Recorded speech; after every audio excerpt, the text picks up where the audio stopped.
उद्धव ठाकरे यांना रामभक्तीमध्ये काय ताकद आहे हे समजलंय। रामभक्ती सोडल्यावरती काय होतं याची जाणीव त्यांना झाली आहे, त्यामुळे ते पुन्हा रामभक्ती करतात अशा शब्दात ग्रामविकास मंत्री जयकुमार गोरे यांनी टीका केली आहे। रामाने त्यांना चांगली बुद्धी द्यावी, त्यांच्याकडून चांगलं कार्य घडावं, त्यांनी रामासोबत कधीतरी पंढरपूरच्या वारकऱ्यांकडेही पाहावं असा खोचक टोलाही त्यांनी लगावलाय। उद्धव ठाकरे साहेबांना राम भक्तीमध्ये काय ताकद आहे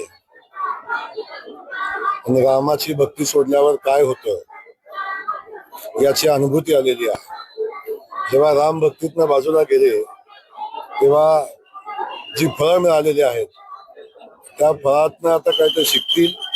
आता राम भक्तीचा आठवण झालेली आहे। माझे त्यांच्याबद्दल अजिबात काय म्हणणं नाही। भगवंतानं प्रभू श्रीरामानं त्यांना चांगली बुद्धी द्यावी, त्यांच्याकडून चांगलं कार्य घडावं। तिकडं बघत असताना कधीतरी इकडे वारकरी बांधवांचं काय चाललंय हे बघावं।